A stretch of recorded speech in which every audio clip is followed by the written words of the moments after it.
Dévotion journalière. Église La Foi Apostolique. Lecture biblique, Deutéronome chapitre 2, versets 1 à 37. Vous avez assez suivi les contours de cette montagne. Tournez-vous vers le nord.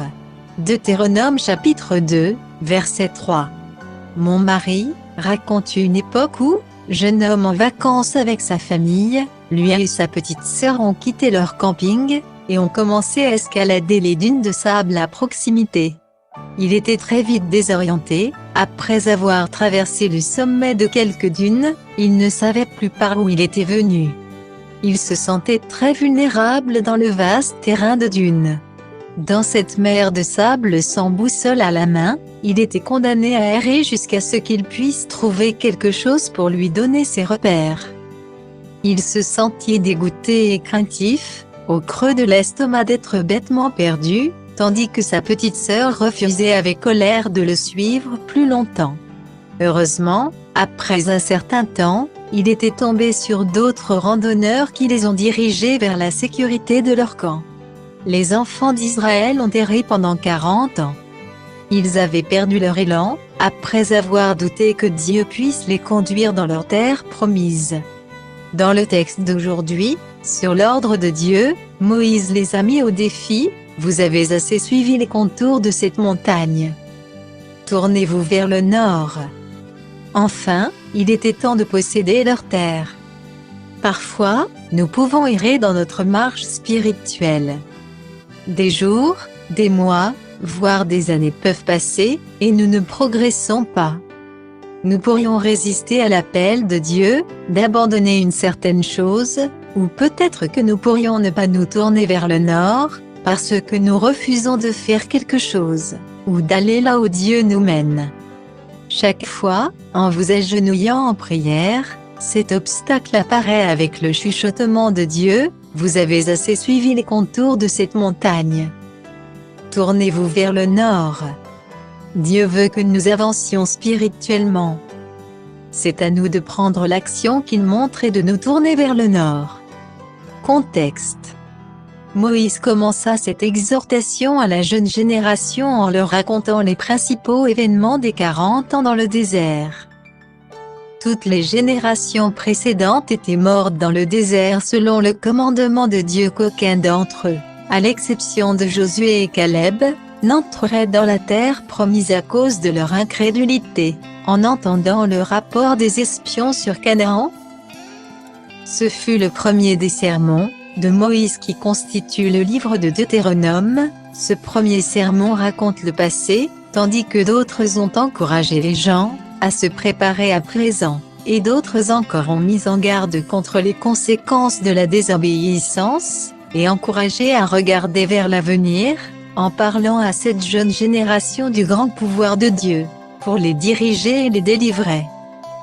Dans ce chapitre, Moïse a raconté comment Dieu lui a dit de respecter ses promesses envers Ésaü et Lot, et d'éviter les conflits avec leurs descendants. Même si ces promesses avaient été faites des centaines d'années auparavant, Dieu ne les avait pas oubliées. Cependant, Sion, roi de Hesbon, devait être complètement détruit. Le verset 25 montre une image plus grande de la façon dont Dieu avait l'intention d'utiliser cette victoire. Il avait non seulement prévu de détruire ces Amoréens, mais il voulait aussi utiliser cela, pour mettre la peur dans le cœur des autres nations, contre lesquelles Israël finirait par se battre. La renommée de leur victoire donnée par Dieu voyagerait devant eux. Le verset 7 contient un fort appel à Israël de la fidélité et de la puissance de Dieu. Au cours de tout leur pèlerinage, il ne manquait de rien. Un Dieu qui pouvait en prendre si bien soin, était certainement capable de les aider à remporter des victoires dans les jours à venir. Certaines personnes peuvent se demander, pourquoi Dieu a choisi de détruire des nations entières.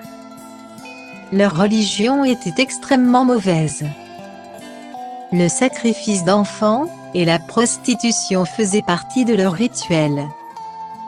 Des années auparavant, Abraham, Isaac et Jacob avaient parcouru ces terres, et par leur vie, avaient rendu un témoignage de Dieu.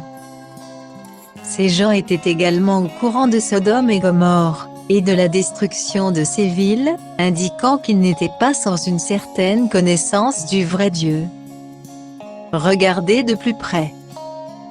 Quel fleuve les enfants d'Israël avaient été invités à traverser, pour commencer à posséder la terre promise? Pourquoi pensez-vous que Dieu ait dit à l'avance aux enfants d'Israël, qu'il répandrait dès aujourd'hui la frayeur, et la crainte d'Israël sur tous les peuples qui sont sous le ciel? Dans un sens spirituel, comment devrions-nous avancer pour posséder, et hériter de la terre que le Seigneur a mise devant nous? Quels sont les exemples de terre spirituelle, que nous pouvons posséder aujourd'hui? Conclusion. Y a-t-il une situation ou un problème dans votre vie, qui vous condamne à errer dans un désert spirituel?